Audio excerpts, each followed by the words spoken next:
Tarde. Bien, pues iniciamos con la clase del día de hoy. Gracias a todos por estar con nosotros a lo largo de todo este curso. Ya llevamos 5 clases. Hoy es nuestra 6ª clase y tenemos un tema muy interesante. Hablaremos sobre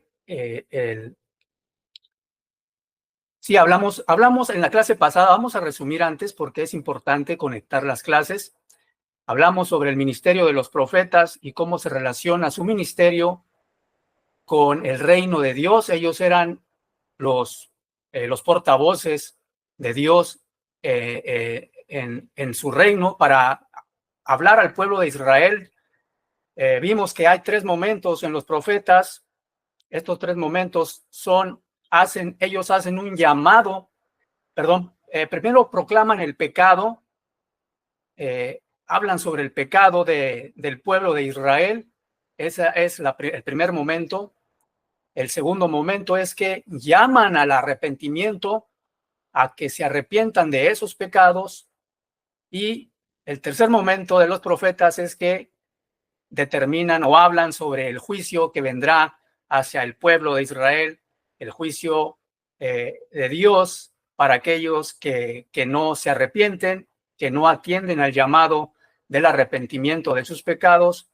Y también hacen una declaración sobre bendiciones que vendrán al pueblo de Israel, a todos aquellos que sí atienden a este llamado de arrepentimiento.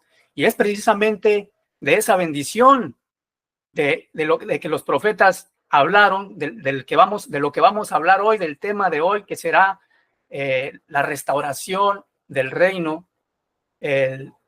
Y pues es algo muy interesante porque vemos que en la Biblia el reino se cumple en Jesucristo, en el linaje de David, como lo vamos a ver hoy en esta clase muy interesante.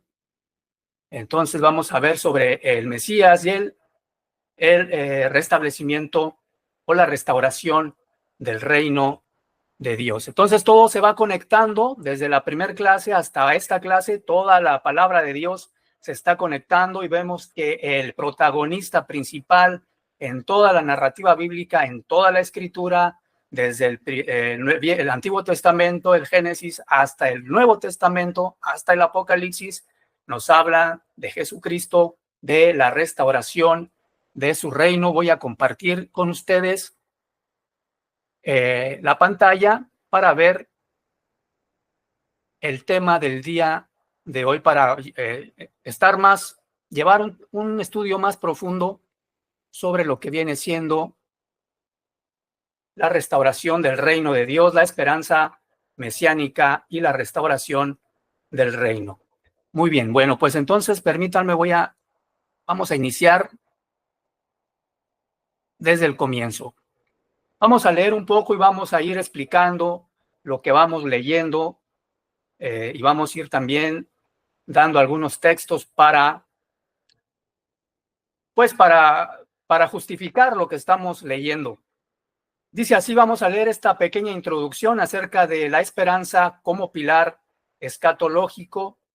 Desde los primeros libros del Antiguo Testamento, el pueblo de Israel ha vivido en tensión entre el juicio de Dios por la infidelidad del pueblo y la esperanza de una restauración futura. Esta tensión desemboca progresivamente en una esperanza mesiánica, es decir, en la expectativa de un ungido, es decir, el Mesías, que instaurará de manera definitiva el reino de Dios. La teología bíblica interpreta esta esperanza como la proyección escatológica del reino de Dios, es decir, la interpreta como una proyección a futuro, hacia el final de los tiempos. Es una restauración plena de la justicia, la comunión y la paz según el diseño divino original. Es decir, los profetas del Antiguo Testamento hablaban sobre la infidelidad del pueblo de Israel, condenaban el pecado por medio, Dios condena el pecado por medio de estos profetas, pero a la vez también estos profetas les hablan sobre una esperanza, una bendición para ellos que desemboca en la expectativa de un ungido del Mesías, y esto es lo que también los profetas Dios promete por medio de sus profetas al pueblo, a todos aquellos que acudan, como ya lo hemos venido diciendo, al llamado a que se arrepientan de sus pecados. Muy bien. Entonces, el fundamento del mesianismo en el Antiguo Testamento, que abarca la promesa davídica, es decir, el pacto con el rey David, que se encuentra en segundo libro de Samuel, capítulo 7, es uno de los ejes más relevantes del mesianismo, es el pacto davídico. Dios promete a David que su casa y su reino serán firmes para siempre. Vamos a leer este texto bíblico para profundizar un poquito más en cómo se lleva a cabo este pacto con David en segundo libro de Samuel. Vamos a buscarlo rápidamente. Segundo de Samuel, capítulo 7. Yo tengo ahorita en este momento una versión bíblica, la Nueva Traducción Viviente.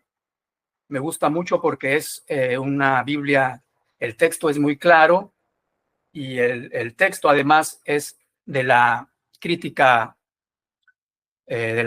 textual, es de acuerdo a la crítica textual, es de los más confiables, ya que pues el texto está basado en los manuscritos más antiguos que se han encontrado hasta el momento. Entonces vamos a leer 2 de Samuel 7:13, dice la palabra de Dios.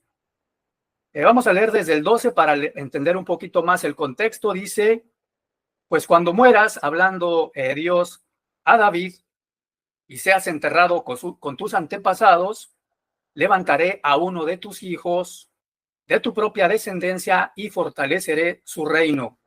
Él es quien edificará una casa, un templo para mi nombre, y afirmaré su trono real para siempre. Muy bien, entonces aquí podemos ver que Dios está prometiendo al rey David que levantará a uno de sus hijos, de su propia descendencia, para establecer el reino para siempre.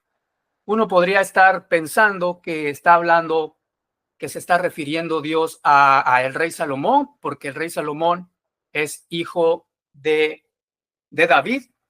Por tanto, pues puede ser que esté hablando del rey Salomón. Sin embargo, esta promesa tiene un doble cumplimiento. Si bien estaba hablando acerca de Salomón, también está hablando acerca del Mesías. Mira este comentario teológico de Bruce Waltke, que es un grande expositor, un grande maestro, un buen teólogo en la enseñanza bíblica. Él nos habla que esta promesa davídica se refiere a Cristo y nos señala algunos textos bíblicos, como lo vamos a ver en Mateo 1:1, en Lucas 1:32. Mira, vamos, por ejemplo, a Mateo 1:1. ¿De qué nos está hablando? ¿A qué se está refiriendo? Si es al rey Salomón específicamente o se está refiriendo ya a una promesa más adelante que desemboca en Cristo Jesús. Dice Mateo 1:1, el siguiente es un registro de los antepasados de Jesús, el Mesías. Mira lo que dice, descendiente de David. ¿Qué significa esto? Que Jesús también es descendiente de David y por tanto el texto bíblico que acabamos de ver, que establecerá el trono de su reino para siempre, del linaje de David, está hablándonos verdaderamente y realmente de Jesucristo, quien va a ser a la postre el Mesías esperado. Más fundamentos del mesianismo en el Antiguo Testamento. Mira lo que nos dice esta lámina, los profetas y la figura del siervo y del rey futuro. Por ejemplo, en Isaías 9, del 6-7, se anuncia un niño que gobernará con justicia y con paz eterna. Otro texto es Isaías 11 del 1 al 9, describe también un reinado de armonía cósmica y justicia perfecta. Miqueas 5:2 anuncia el nacimiento del líder de Israel en Belén. Zacarías 9:9 anticipa la entrada del rey justo y humilde montado en un asno. Tú puedes leer estos textos bíblicos para que puedas confirmar que estamos hablando se está hablando del Mesías, de Jesucristo. Están profetizando el reinado del Mesías, y sobre todo Isaías, como lo vimos en la clase pasada, a Isaías Dios le da una conciencia en la que él habla sobre el Mesías. Es el profeta por excelencia mesiánico en el Antiguo Testamento, pero también a Miqueas se le da una parte de esta profecía y habla también de Jesucristo como un rey, como el rey justo, como la esperanza mesiánica. Es importante también resaltar los comentarios de algunos teólogos, porque ellos también han estudiado a profundidad la palabra de Dios. Y, por ejemplo, tenemos a Gerhard von Rad, que observa que la escatología profética no busca solo restaurar una dinastía humana, sino también una realidad completamente nueva, regida por la voluntad divina. Tenemos algunas referencias, por ejemplo, en Isaías 11, del 1 al 9. Este sí te lo quiero leer. Este sí lo vamos a leer para ir comprendiendo un poco más acerca del tema. Isaías 11, del 1 al 9. Vamos a ver cómo, en qué se basa este teólogo Gerhard von Rad para fortalecer su argumento. Mira lo que dice Isaías 11:9, dice, en todo, 11 del 1 al 9, dice, de la familia de David saldrá un brote, un retoño nuevo que dará fruto de la raíz vieja, y el espíritu del Señor reposará sobre él, el espíritu de sabiduría, de entendimiento, el espíritu de consejo y de poder, el espíritu de conocimiento y de temor del Señor. Él se deleitará en obedecer al Señor, no juzgará por las apariencias, ni tomará decisiones basadas en rumores. Hará justicia a los pobres, tomará decisiones imparciales con los que son explotados. La tierra temblará con la fuerza de su palabra, y bastará un soplo de su boca para destruir a los malvados. Llevará la justicia como cinturón y la verdad como ropa interior. Mira cómo está hablando claramente acerca de que no solo busca una dinastía humana, sino una realidad completamente nueva. Estamos hablando de cosas nuevas a lo que actualmente existe. Es una profecía en donde todo es renovado. Mira lo que dice en el último versículo, en el 9. Dice, en todo mi monte santo no habrá nada que destruya o haga daño, porque así como las aguas llenan el mar, así también la tierra estará llena de gente que conocerá al Señor. Es decir, habrá una restauración completa hacia el final de los tiempos. Si bien es cierto, el Mesías Jesucristo dijo en su ministerio aquí en la tierra que el reino había llegado ya con él.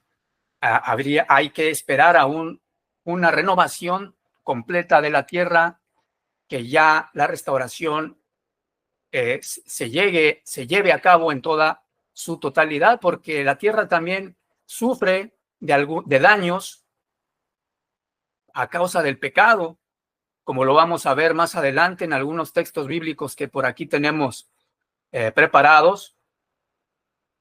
Debe de haber una restauración completa también de la tierra. Dice el apóstol Pablo que la tierra gime a causa del pecado, pero hay esperanza también para la tierra, en donde llegará el momento en el que habrá cielos nuevos, tierra nueva. Toda la tierra también será completamente restaurada. Vamos a abarcar ahorita en este momento un tema. Antes me gustaría saber si tienes alguna pregunta con lo que hasta hoy hemos estado exponiendo, ya que es muy interesante. Es muy interesante todo lo que estamos observando y viendo acerca de los acontecimientos venideros también y de cómo la esperanza mesiánica se cumple con la venida de Jesucristo, la primera venida, y se llegará a su totalidad esta esperanza cuando venga por segunda vez. Muy bien, vamos a tomar un momento por si hay alguna pregunta.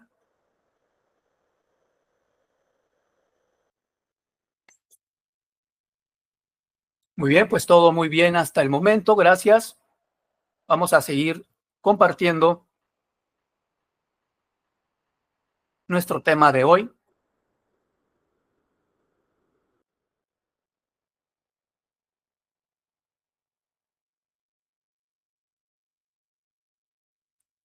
Muy bien. Vamos a hablar sobre la restauración nacional y espiritual. ¿Qué esperaba el pueblo de Israel? ¿Qué era lo que ellos tenían como esperanza sobre la restauración del reino de Dios? Ellos esperaban una restauración nacional, un líder político que los librara de los de los opresores del pueblo que los tenía oprimidos en ese entonces.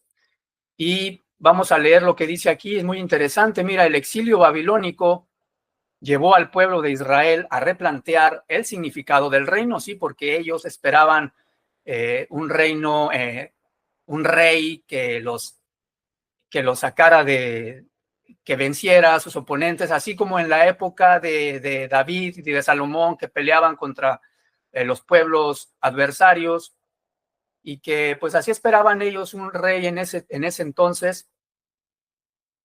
Sin embargo, en la visión profética posterior, la restauración incluye tanto el retorno a la tierra como una renovación del corazón, como lo vemos en esta referencia bíblica en Ezequiel 36, 24 al 27. Esta profecía de Ezequiel nos está hablando sobre algo que Dios tenía preparado para el pueblo, pero era librarlos del exilio en ese momento en el que estaban siendo sujetos en Babilonia. La promesa de Dios era sacarlos de Babilonia, de ese exilio, llevarlos nuevamente a Jerusalén para construir el templo, reconstruir el templo que había sido derribado por los babilonios cuando se los llevaron al exilio. Entonces Dios les habla para que por medio de Ezequiel y les promete que serán regresados, que volverán a la tierra y Dios estará en medio de ellos. Dice también, les daré un corazón nuevo y haré que anden en mis estatutos. ¿Por qué? Porque Dios va a llamar a hombres como es a Esdras y a Nehemías para la reconstrucción del templo, en donde Dios estará nuevamente habitando con su pueblo en este templo. Y es de lo que nos está hablando aquí esta profecía de Ezequiel de 36, del 24 al 27. Sin embargo, aquí se anticipa no solamente un reino geopolítico, es decir, no regresará Dios del exilio a su pueblo nuevamente a la tierra, sino que también se promete un reino interior, espiritual y transformador. ¿Por qué? Porque Dios estará con ellos, habitando entre ellos a través del templo y a través de su presencia ahí nuevamente en la reconstrucción del templo en Jerusalén. Y a esto se refiere estos textos proféticos en Ezequiel 36 del 24 al 27. La restauración del reino, otra dimensión teológica, es la figura mesiánica como mediador del reino, es decir, la esperanza del Mesías es profundamente teocéntrica. ¿Por qué? Porque el Mesías no actúa por iniciativa propia. Jesucristo siempre se sujetó a la voluntad del Padre, a la voluntad de Dios Padre, y él fue un enviado y representante de Dios en la tierra, y esta figura de Cristo es vista como un rey justo. Tenemos una referencia aquí en Jeremías 23:5. También esta figura de Jesucristo es vista como un siervo sufriente. En Isaías 53 tenemos una muy completa descripción acerca del siervo sufriente que es Jesucristo, y de un pastor también que cuida a su pueblo, y tenemos una referencia importante en Ezequiel capítulo 34 y en Juan 10:11. Es decir, Cristo prefigura a un pastor que cuida a su pueblo, y lo puedes ver en Ezequiel 34 y también en Juan 10:11, como Jesucristo afirma que Él es el buen pastor y que cuida de sus ovejas. Entonces, Cristo está siendo como un intermediario, no actúa por iniciativa propia, está hablando también como un intermediario, porque en Ezequiel 34 Dios está haciéndose Él mismo ver como un pastor de su pueblo, de su rebaño. Vamos a leer Ezequiel 34, es interesante estos textos los dos porque tienen una relación muy importante. Voy a buscar Ezequiel 34 y vamos a leer cómo Jehová Dios, el Padre, está hablando que Él es un pastor para su pueblo, y en Juan 10:11, Jesucristo mismo se hace llamar también que Él es el buen pastor, y es muy interesante este tema, que nos podría estar hablando incluso de que Dios y Cristo, Dios y Jesús son uno mismo.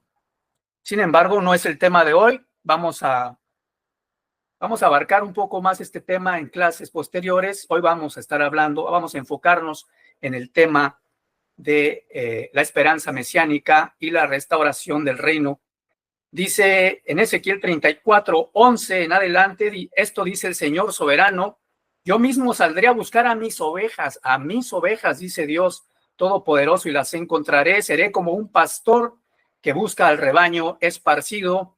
Encontraré a mis ovejas y las rescataré de todos los lugares por donde quedaron esparcidas ese día oscuro y nublado. Es decir, aquí Jehová Dios, está diciendo que Él es el pastor y que saldrá a buscar a sus ovejas. Y en Juan 10:11, Jesucristo hace esa afirmación también de que Él es el buen pastor y que cuida de sus ovejas. Vemos aquí una relación y cómo Jesucristo está, de cierta forma, no actuando por iniciativa propia, sino que está siendo como un enviado, un representante también de Dios en la tierra, en ese momento en el que Él es el buen pastor también. Mira lo que dice la promesa original a David en el segundo libro de Samuel 7, del 12 al 16. Dios le promete a David, le dice que yo levantaré después de ti a uno de tu linaje, el cual procederá de tus entrañas, y afirmaré su reino. Tu casa y tu reino permanecerán para siempre delante de tu rostro, y tu trono será estable eternamente. Esto es lo que vimos hace un momento, en cómo esta promesa tiene un doble alcance, es decir, tiene un alcance inmediato que se cumple parcialmente en el rey Salomón y en los reyes que le siguieron, todos de la descendencia de David. Sin embargo, tiene un principal alcance, un principal cumplimiento, un cumplimiento final en el Mesías, en Jesucristo, un rey justo y eterno, como vimos la referencia en Mateo 1:1, que nos está hablando de Jesucristo, descendiente de David.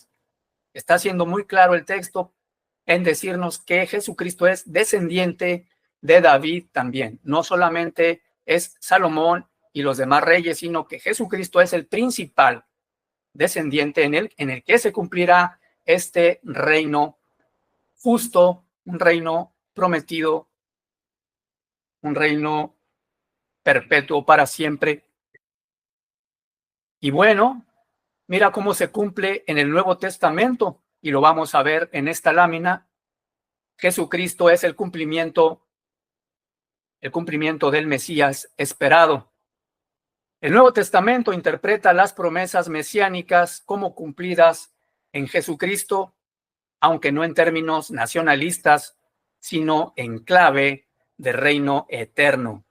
Y como lo vimos, tenemos la referencia en Mateo 1:1, que nos habla sobre la genealogía de Jesucristo y hace una clara referencia a que Jesucristo es hijo de David, cumpliendo de esta forma la profecía que se le dio a David, de que de su descendencia saldrá un rey, el Mesías esperado, que liberará al pueblo, a su pueblo, pero no solo, no es de una forma física, no es de una forma nacional o política, sino que se refiere a una manera espiritual, como lo vamos a profundizar, de hecho, en este tema, para que la comprensión sea más clara y no entrar en confusiones, porque he escuchado algunos textos que salen de su contexto porque no se exploran otros textos, no se estudia la Biblia en conjunto, con texto con texto. Se debe de comparar toda la Biblia, no solamente interpretar textos aislados, porque esto va a generar confusión y una mala interpretación. Es una mala práctica de lectura bíblica, una mala hermenéutica, y es importante estar leyendo toda la Biblia, no es un texto solamente. Muy bien. También vemos otra referencia en Lucas 4:16 al 21, en donde Jesús aplica a sí mismo Isaías 61 como cumplimiento de la restauración prometida. Otra referencia bíblica está en Juan 18:36, en donde Jesucristo dice: mi reino no es de este mundo.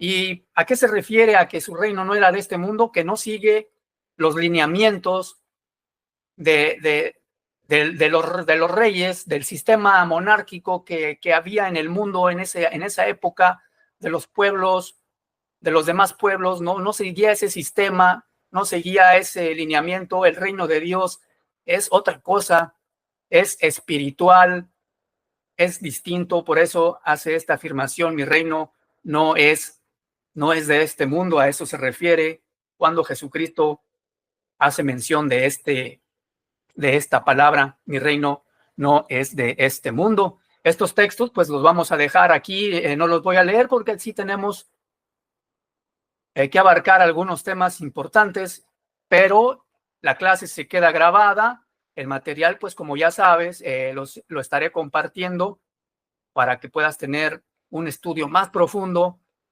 sobre estos textos y puedas comprender realmente la palabra de Dios en su totalidad, no de una forma parcial, sino que la palabra de Dios es clara y toda la palabra nos está hablando sobre el reino de Dios, cómo Dios es el principal protagonista de la escritura y no el hombre. Dios es el rey. La Biblia habla sobre su reino, sobre la restauración de su reino, sobre su cumplimiento total en el reinado del Mesías. Y eso es de lo que habla la Biblia. Los hombres que ahí se mencionan, como Abraham, Moisés, Jacob, no sé, todos los que de los que habla la Biblia son los súbditos, son coprotagonistas, porque un reino no se puede definir si no hay súbditos. Y en este caso, en la narrativa bíblica, Dios es el rey, Dios restaurará su reino, el reino ha llegado en el Mesías. Sin embargo, se espera una restauración total, en donde también la tierra sufrirá, o más bien será beneficiada por cambios importantes, será renovada, el león morará con el cabrito, etcétera, etcétera, como lo dice en Isaías capítulo 11, y será una renovación también de la tierra que en este momento sufre por causa del pecado también.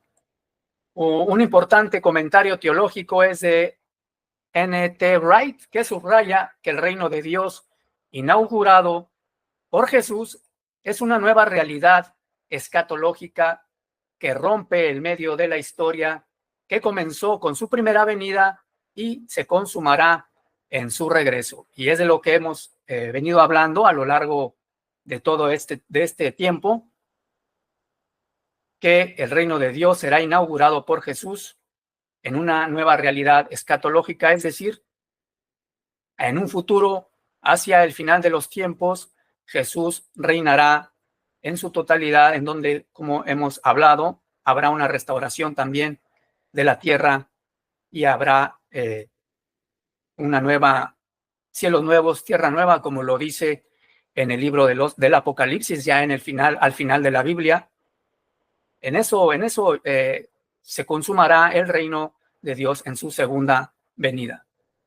Muy bien, es interesante. Voy a dejar materiales también sobre estos comentaristas teológicos y lo que ellos exponen, porque es realmente interesante y muy atinado en sus referencias. ¿Alguna pregunta? ¿Algo que quieran comentar? Con todo gusto.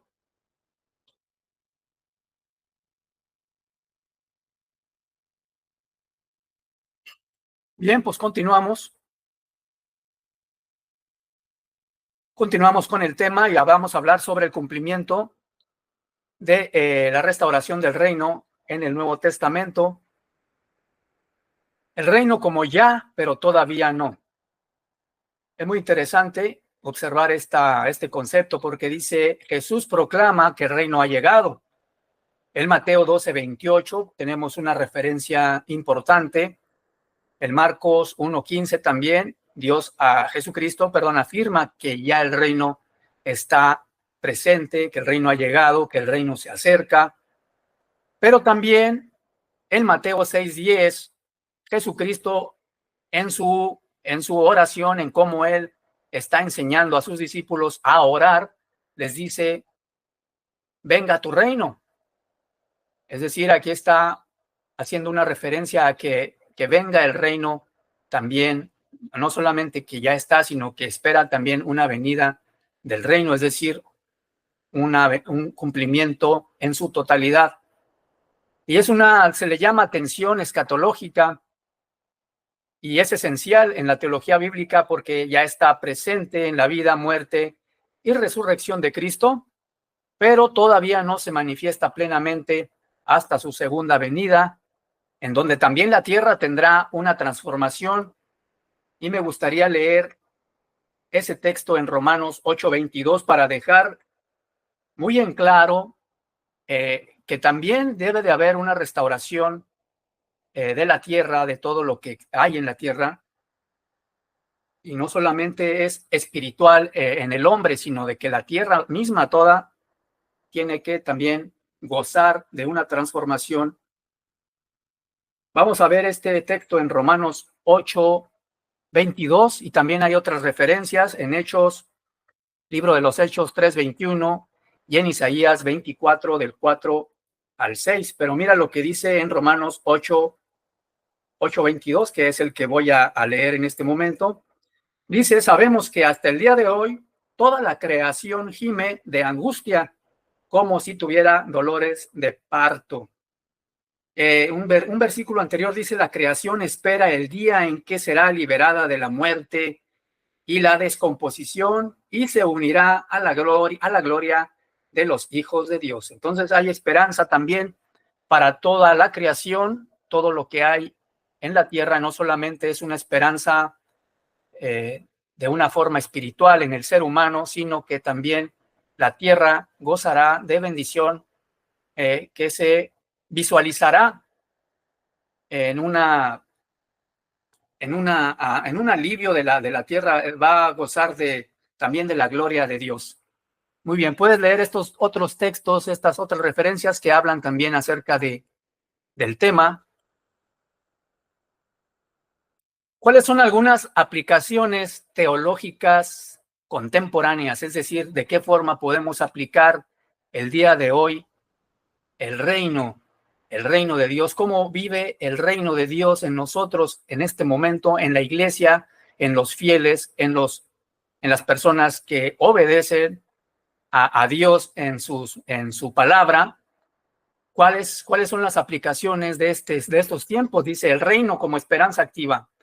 El mesianismo no es una evasión, sino más bien es un llamado a participar en la transformación del mundo según la visión del reino, en justicia, en compasión, en restauración. La iglesia tiene un propósito, tiene una necesidad de también ser, de participar en esta comunidad del reino. ¿De qué forma?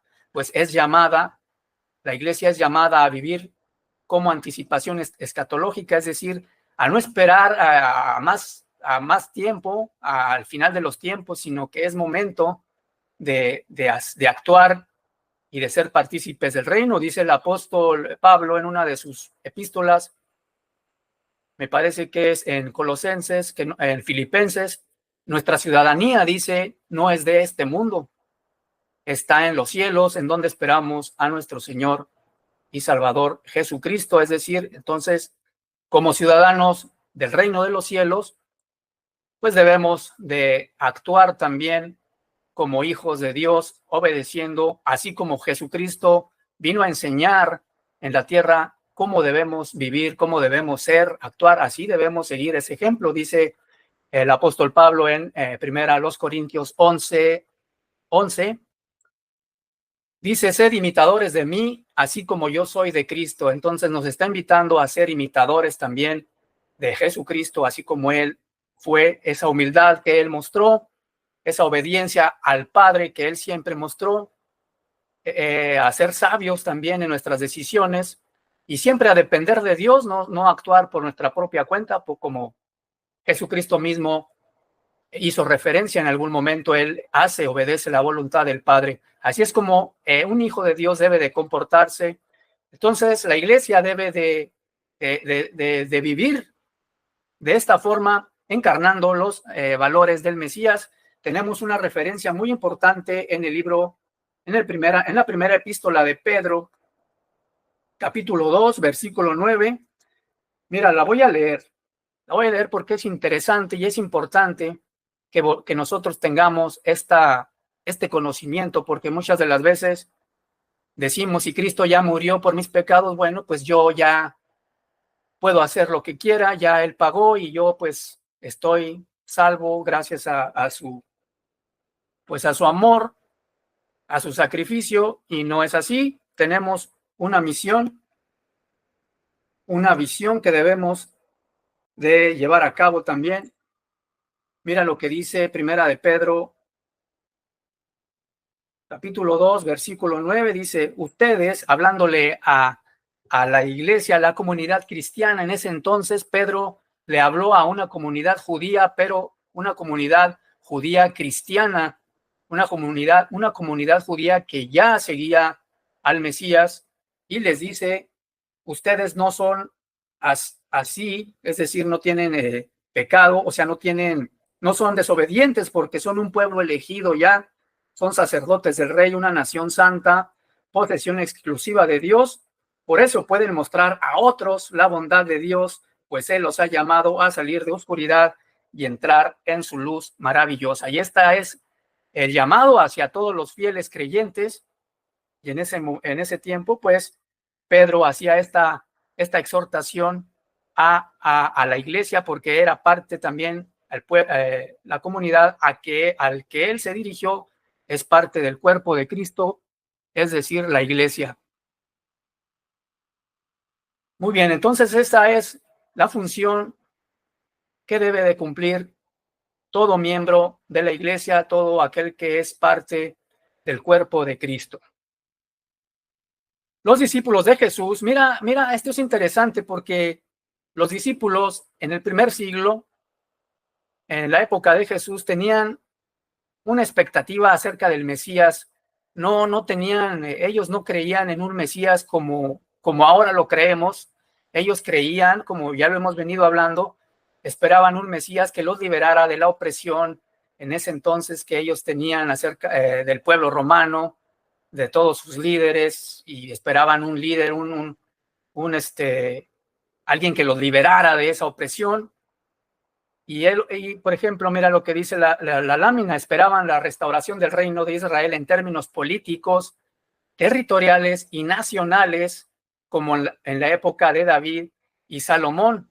En Juan 6:15 es un texto muy interesante porque dice que cuando allí el pueblo esperaba hacerle rey a Jesús, él salió, él se desapareció porque no era el objetivo de Jesucristo en la tierra, y el pueblo, los que allí estaban a su alrededor esperaban eso, hacerle un rey allí físico, terrenal, que los liberara de los opresores de una forma política. Sin embargo, no era de esa forma. Puedes leer el texto, Juan 6:15. Y también esta parte está reflejada explícitamente en Hechos 1:6. Vamos a leer este texto porque es interesante. Yo he escuchado algunos comentarios, algunas interpretaciones de este texto en el que ellos afirman en que Dios les había reunido a los discípulos y les había dicho, y los discípulos preguntaron que si Cristo restaurará el reino de Israel en ese tiempo, y se hace el argumento, se hace la interpretación en que ya ves, aquí está hablando de que sí, Israel, el pueblo de Israel va a ser restaurado, y otra vez, porque los discípulos ya le preguntaron a Cristo, a Jesús, ¿cuándo restaurará el reino a Israel en ese tiempo? Un reino político, un reino nacional. Sin embargo, ellos no tenían la comprensión espiritual hasta ese momento. Ellos estaban débiles en el espíritu. Es más, el espíritu aún ni siquiera había llegado a sus vidas, porque recuerda, si tú has leído el texto en Hechos, capítulo 2, en donde llega el espíritu, el derramamiento del espíritu en la fiesta de Pentecostés, ahí es donde derrama Dios, Jesucristo, el espíritu hacia estos discípulos. Y entonces, antes de ese evento, ellos estaban muy frágiles, ellos no tenían el Espíritu de Dios morando en sus vidas y hacían este tipo de preguntas. Vamos a leer Hechos 1:16. Hechos 1:6, perdón. Dice, mientras los apóstoles estaban con Jesús, le preguntaron con insistencia, Señor, ¿ha llegado el tiempo de que liberes ya a Israel y restaures nuestro reino? Es decir, esperaban una liberación política nacional. Sin embargo, Dios, como Jesús les contesta, solo Dios, solo el Padre tiene la autoridad para fijar esas fechas y tiempos, y a ustedes no les corresponde saberlo. Jesucristo no les contesta. Sin embargo, mira, les dice, pero les da una esperanza para que puedan ellos entender, comprender cuál era la voluntad del Padre. Les dice, recibirán poder cuando el Espíritu Santo descienda sobre ustedes, y serán mis testigos y le hablarán a la gente acerca de mí en todas partes. Ya no será nada más en el pueblo, de entre los judíos, ahí entre ellos, sino que ya será en todas partes, por toda Judea, en Samaria y hasta los lugares más lejanos de la tierra. Es decir, hasta ese momento los apóstoles tenían un concepto muy equivocado acerca de la restauración del reino de Dios. Si no fuera así, yo no podré entender por qué Pedro negó a Jesús, ¿no? Cuando sabemos, todos conocemos, es muy famoso ese pasaje en que Pedro niega a Jesús 3 veces. Y bueno, pues si Pedro hubiera sabido, ¿no?, cuál era realmente el propósito de Jesús en la tierra, yo creo que no lo hubiera negado, porque tendría ya la fe, el compromiso con su fe en Cristo Jesús. Sin embargo, pues no había esa espiritualidad, no había sido derramado el Espíritu en ellos. Mira, vamos a ver algunos otros textos bíblicos que van a fortalecer este tema. A pesar de haber estado con Jesús durante su ministerio y de haber escuchado numerosas parábolas sobre el reino, los discípulos no entendían del todo su naturaleza. Jesús les había enseñado que el reino no vendría con señales visibles, y tenemos una referencia ahí en Lucas 17, 20 al 21. También Jesús les había hablado sobre estas parábolas, les enseñó cómo una semilla crecía progresivamente, es decir, no todo era revelado de una forma inmediata, sino de que iba haciendo una revelación también progresiva, y estas parábolas nos amplían un poco más el panorama acerca de que los discípulos no entendían en ese momento cuál era la verdadera, el propósito de la restauración del reino del que Jesús había, para el que Jesús había sido manifestado. Esta expectativa también se refleja en episodios como en Lucas 24, 21. Este sí lo voy a leer. Lo voy a leer para que tengamos una comprensión acerca de lo que del tema que se está abordando aquí. Vamos a ver cómo en el camino a Emaús los discípulos esperaban en Jesucristo que fuera otra cosa, porque ellos esperaban que Jesús fuera el que había de redimir a Israel. Sin embargo, no era como ellos lo creían, era de otra manera. Vamos a leer ese texto, Lucas 24, 21. Si me estás acompañando en la Biblia, bueno, pues dice así: nosotros teníamos la esperanza de que fuera el Mesías. Ellos están hablando, un cierto grupo de discípulos iban caminando y estaban hablando entre ellos, y dice que esperaban que fuera el Mesías que había venido para rescatar a Israel. No obstante,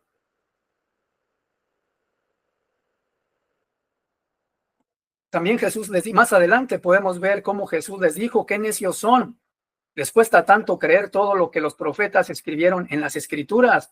Los profetas en las Escrituras hablaron de él y ellos no lo entendieron. Aquí estamos viendo una referencia muy clara en la forma errónea en la que ellos concebían a Jesús, a el Mesías. No era la forma en la que ellos esperaban. Otra referencia la tenemos en Mateo 20, 20 al 28. Aquí en este texto bíblico, la mamá de dos de sus apóstoles le hace una petición a Jesús. Mira qué ignorancia, ¿no? Qué ignorancia, porque le dice a Jesús esta señora de que escogiera a sus hijos, a los hijos de Zebedeo, para que se sentaran a la derecha, uno a la derecha y otro a la izquierda, porque eran dos, era Santiago y Juan, y entonces les dice: oye, escoge a mis hijos para que se sienten en tu reino, uno a la izquierda y uno a la derecha, pensando la mujer en que el reino iba a ser físico, el reino iba a ser terrenal. Vemos claramente que esto sugiere, imaginaban un trono literal, jerárquico, al estilo de un rey terrenal. No tenían aún la espiritualidad, el Espíritu de Dios aún no había llegado a sus vidas de la forma en la que iba a llegar después del derramamiento del Espíritu en la fiesta de Pentecostés. Aquí vamos a ver en esta lámina, pero dime qué te ha parecido hasta hoy. ¿Estás teniendo alguna duda, algún comentario que quieras hacer? ¿Está siendo claro? ¿Te está siendo de bendición este tema? Estamos basándonos en textos bíblicos, no estamos interpretando ningún texto, son textos en armonía unos con otros. No se está forzando ningún texto, estamos haciendo referencias a otros textos para tratar de tener un mejor entendimiento de la palabra de Dios. De esto se trata. La teología bíblica es el estudio del conocimiento de Dios, lo que Él nos quiere revelar en su Biblia, pero recuerda que leer textos aislados trae problemas de interpretación. Por eso es importante leer más textos, todos los textos bíblicos. Muy bien.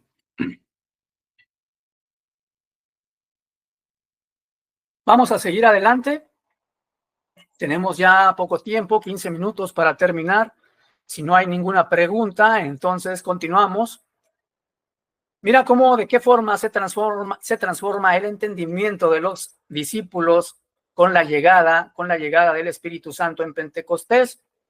En Hechos 2 se revela esta manifestación de una forma más clara y ya hace una revelación más clara del reino.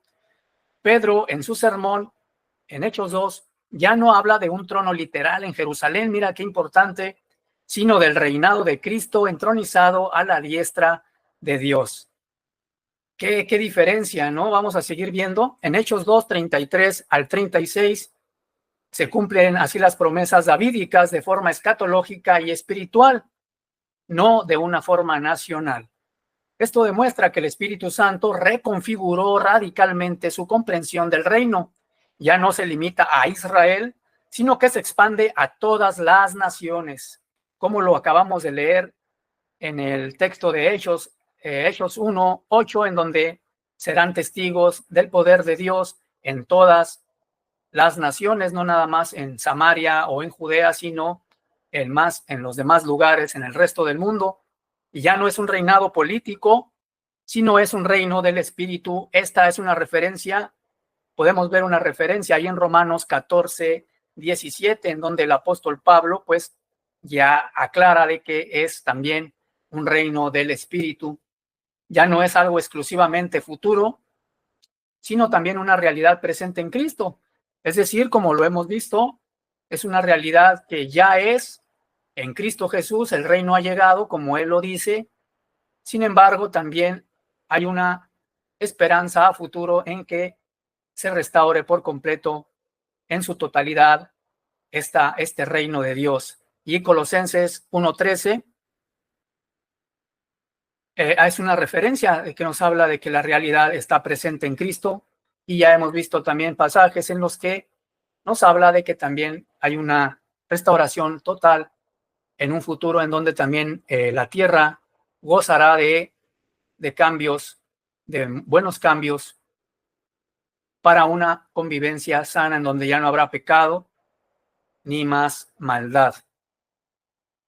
Vamos a ver esta lámina interesante porque vamos a abordar cómo Pedro interpretó ahora sí el reino de Dios, cómo él lo entendió después de que ya el Espíritu Santo había llegado a ellos, ya eran capaces de entender verdaderamente el reino de Dios, la proclamación del reino en los hechos. Pedro, en el sermón del Pentecostés, en Hechos 2, predica que Jesús ha sido entronizado a la diestra y Dios lo ha hecho tanto Señor como Cristo. Hechos 2:36. Aquí el reino ya no es una restauración nacional, sino un reinado espiritual y glorificado. Vemos también un pasaje en que los 13,000 se unieron a la iglesia y fueron traducidos al reino en Hechos 2, 41 al 47. Es decir, ya el cuerpo de Cristo abarcaba más personas y todos en armonía gracias al Espíritu de Dios que llegaba hacia ellos. La expansión del reino por medio de testimonios apostólicos. El Espíritu Santo también unge a los discípulos con poder y convicción, y ellos predican el reino con autoridad en Jerusalén, Samaria, Antioquía y hasta en Roma, es decir, un otro pueblo gentil. Tenemos referencia en Hechos 8:12, Hechos 19:8, 20:25, 28:23 al 31, y de esta forma el reino de Dios se manifiesta como comunidad renovada y vida en el Espíritu.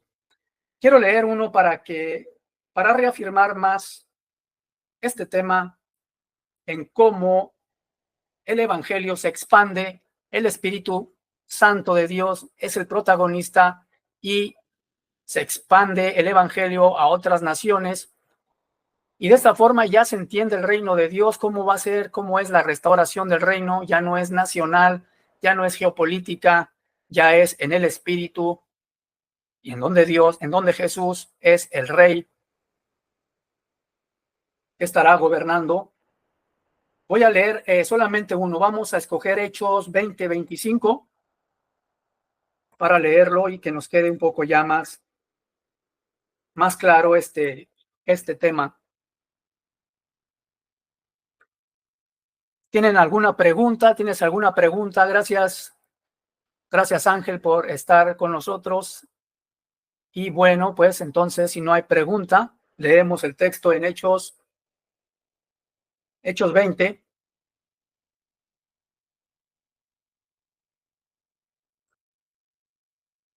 Perdón, aquí me encontré otro texto. Vamos a leer Hechos 20,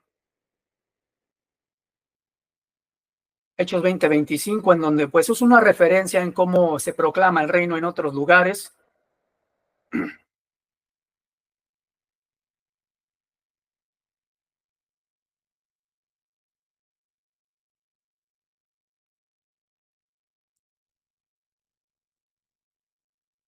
Dice,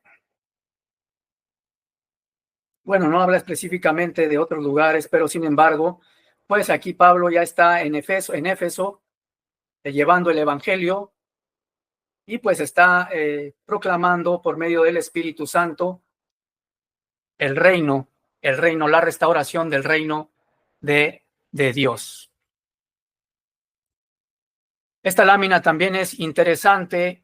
Pedro en sus epístolas, él habla acerca de una ciudadanía del reino ahora y también sobre una esperanza futura. Por ejemplo, en la primera epístola, Pedro, aunque no menciona específicamente la palabra reino, pero expresa, él resalta que los creyentes son extranjeros dispersos, llamados a vivir en pureza y en esperanza. Tenemos referencia en primera de Pedro 1, del 1 al 2. Y también en el capítulo 2 y 9, también afirma que Dios tendrá cuidado de cumplir el reino prometido en la segunda epístola de Pedro 1:11. Para Pedro es importante comprender este tema, porque para Pedro el reino ya está presente. Él hace mención de que tenemos un hogar celestial, es decir, tenemos, dice Pedro, es en tiempo presente, tenemos un lugar, pero también tiene una consumación futura gloriosa. Y si leemos las epístolas de Pedro, nos podemos dar cuenta de esta realidad en que de las que Pedro habla en el reino presente y también un reino futuro. En la segunda epístola, Pedro dirige su mirada a la consumación final del reino, exhortando a vivir con santidad y perseverancia en vista del juicio venidero. Vamos a leer segunda de Pedro 3:11. Vamos a leer segunda de Pedro 3:11 al 13 y podemos darnos cuenta de que ya ellos, qué diferencia, ¿no? En un principio, como de una forma necia, preguntándole al Señor, oye, ya vas a restaurar el reino, mira que nos urge, ¿no? No sé, yo así lo interpreto, como que les surgía ya alguien que los liberara de Israel, y ellos pensando, dicen, oh, pues Jesucristo resucitó, pues tiene el poder, ¿no? Sin embargo, el Espíritu de Santo no había caído sobre ellos, no habían sido iluminados por la gracia del Espíritu Santo, y pues tenían un concepto equivocado sobre el reino, la restauración del reino. Pedro 3:11, 11 al 13 dice, dado que todo lo que nos rodea será destruido, ¿cómo no llevar una vida santa y vivir en obediencia a Dios? Dice Pedro, esperar con ansias el día de Dios y apresurar que éste llegue. En aquel día Él prenderá fuego a los cielos y los elementos se derretirán en las llamas. Pero nosotros esperamos con entusiasmo cielos nuevos, tierra nueva, que Él prometió, un mundo lleno de la justicia de Dios. Entonces este era el mensaje de Pedro. Él hablaba sobre un reino presente y también una esperanza futura. El apóstol Pablo manifiesta esta situación de otra forma.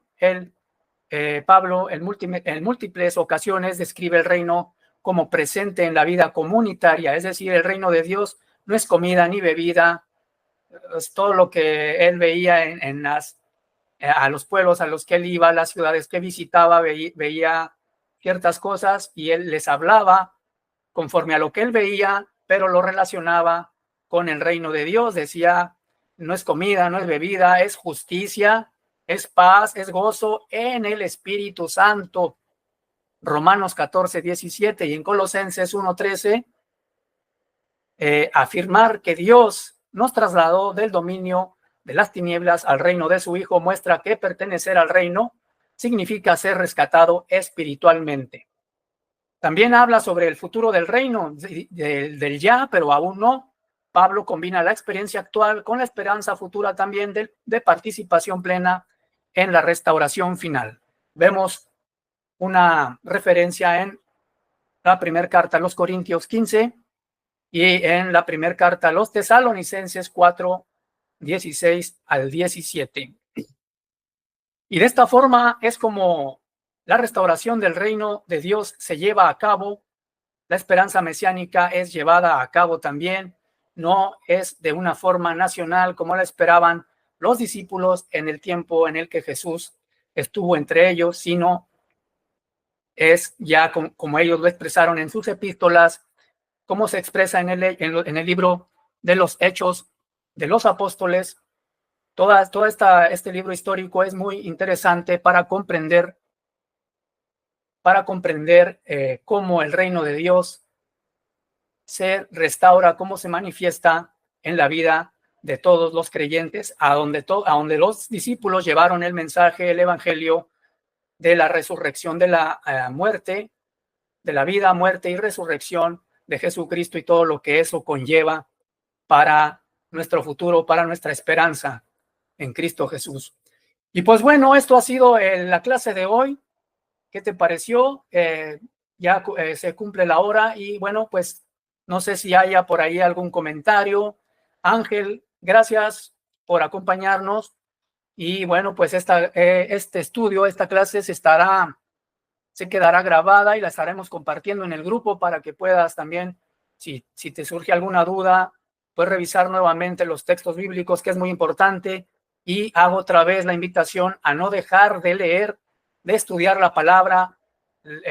Estudia los materiales que hemos llevado, porque hay textos bíblicos y es muy interesante conocer la Biblia para que no llegue nadie y nos diga un texto fuera de su contexto y no la creamos y entonces estemos caminando equivocadamente y estemos de tal forma también enseñando a otros de una forma equivocada. Entonces, si lo que hasta aquí hemos hablado y los textos que hemos dicho no te han resultado convincentes, pues está bien, ¿no?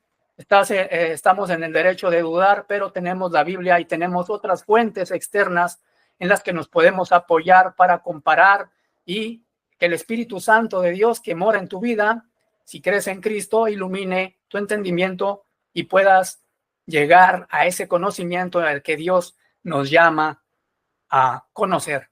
Bueno, pues esto ha sido todo. Muchas gracias. Que Dios te bendiga. Ángel, muchas gracias nuevamente. Y pues nos vemos hasta la próxima. Gracias.